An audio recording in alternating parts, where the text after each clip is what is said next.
औज़ुबिल्लाहि मिनश्शैतानिर्रजीम बिस्मिल्लाहिर्रहमानिर्रहीम। Dear students, मैं आपको आज की इस क्लास में खुश आमदीद कहता हूँ। डियर स्टूडेंट्स, आज की इस क्लास में हम पढ़ेंगे मॉडिफाई मेन्यू में से अलाइन को, कि हम किसी भी ऑब्जेक्ट को अलाइन किस तरह से करते हैं। कोई एक ऑब्जेक्ट हो, हम उसको अगर किसी दूसरे ऑब्जेक्ट के साथ अलाइन करना चाहें तो हम किस तरह से करते हैं। उसके लिए यहाँ से मॉडिफाई के मेन्यू में आएँ और मॉडिफाई के मेन्यू में आने के बाद ये ऑप्शन है हमारे पास अलाइन का, और इसका शॉर्टकट है AL। यहाँ से हम अलाइन लेते हैं। अलाइन लेने के बाद मैं चाहता हूँ कि ये वाला जो फेस है, इस फेस के साथ हमारे पास इस वाल का ये वाला फेस, ये जो फेस है इसके साथ अलाइन हो जाए। तो यहाँ से मैं क्लिक करूँगा तो ये इसके साथ अलाइन हो जाएगा। अगर मैं चाहता हूँ कि हमारे पास ये वाला जो इसका फेस है इस फेस के साथ अलाइन हो जाए, तो अब आप देखिएगा कि ये फेस इसके साथ अलाइन हो जाता है। अगर मैं कहूँ ये फेस इसके साथ अलाइन हो तो ये इसके साथ अलाइन हो सकता है।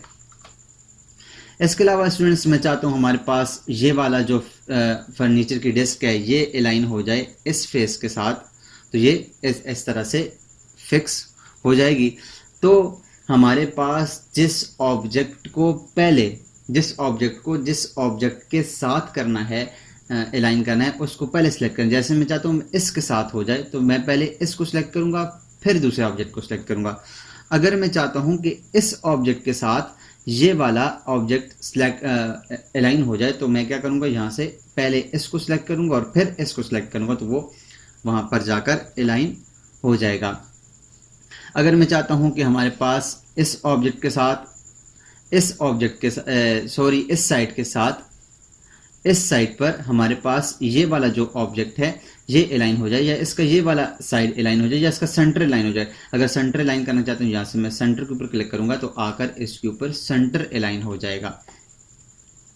अगर मैं यहाँ से चाहता हूँ कि एक ही टाइम में हमारे पास तमाम ऑब्जेक्ट्स, ये तमाम लाइंस एक ही टाइम में यहाँ पर आकर इसके साथ जुड़ जाएं, मुझे बार बार अलाइन की कमांड, बार बार फेस को सिलेक्ट ना करना पड़े, तो उसके लिए क्या करूँगा, मैं यहाँ से अलाइन की कमांड लूँगा और यहाँ से मल्टीपल अलाइनमेंट के ऊपर क्लिक कर दूँगा।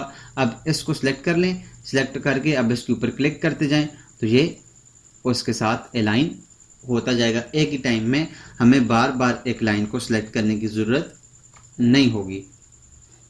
मैं चाहता हूँ ये वाले जो ऑब्जेक्ट्स हैं, मैं चाहता हूँ ये वाला जो ऑब्जेक्ट है इसका ये फेस इस फेस के साथ अलाइन हो जाए, तो मैं यहाँ से अलाइन लूँगा, इस फेस के साथ इसका ये वाला फेस अलाइन हो जाए। तो अब आप देखें कि यहाँ पर ये दोनों आपस में अलाइन हो चुके हैं।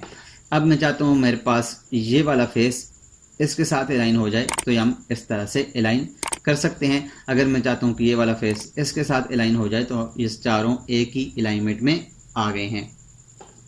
यहाँ से मल्टीपल अलाइनमेंट को हटाते हैं। मैं चाहता हूँ कि इस फेस के साथ ये वाला इधर आ जाए, इस फेस के साथ ये इधर आ जाए, इस फेस के साथ ये यहाँ पर आ जाए, और ये वाला इस फेस के साथ ये वाला ऑब्जेक्ट इसके सामने आ जाए। तो इस तरह से हम अलाइनमेंट कर सकते हैं। इसके अलावा मैं यहाँ से 3D में जाता हूँ और यहाँ से 3D में जाके यहाँ से मैं इसको कर लेता हूँ शेडेड। अब ये जो वॉल है हमारे पास, मैं चाहता हूँ मैं इसको छोटा कर लेता हूँ।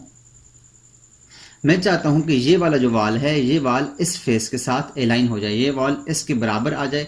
तो यहाँ से अलाइन की कमांड लें, यहाँ से वॉल फेस ही आप रखें। वॉल फेस भी है, वॉल सेंटर लाइन भी है, वॉल सेंटर ऑफ कोर भी है, फेस ऑफ कोर भी है। ये क्या चीज़ें, ये मैं आपको ब्रीफली समझा चुका हूँ कि ये क्या चीज़ है। मैं वॉल फेस के ऊपर क्लिक करता हूँ, इस फेस के साथ ये फेस अलाइन हो जाए, तो आप देखें ये दोनों आपस में अलाइन हो चुके हैं। मैं चाहता हूँ ये हमारे पास इसको मैं नीचे यहाँ से कम करता हूँ। अब मैं चाहता हूँ कि इस फेस के साथ ये वाला अलाइन हो जाए, तो उसके लिए मैं क्या करूँगा, यहाँ से अलाइनमेंट की कमांड लूँगा, इस फेस को सिलेक्ट करूँगा और फिर इस फेस को सिलेक्ट करूँगा, तो ये दोनों आपस में अलाइन हो जाएंगे। तो इस तरह से स्टूडेंट्स हम अलाइन की कमांड को यूज़ करते हैं रिविट के अंदर। तो उम्मीद करता हूँ आपको अलाइनमेंट की समझ आई होगी कि आप अलाइन किस तरह से करते हैं, अलाइन की कमांड को किस तरह से यूज़ करते हैं रेविट के अंदर। तो आज के लिए इतना ही, मिलते हैं नेक्स्ट क्लास में ऑफसेट की कमांड के साथ। तब तक अपना और अपने साथ जुड़े हर रिश्ते का ख्याल रखिएगा। अल्लाह नेहगबान।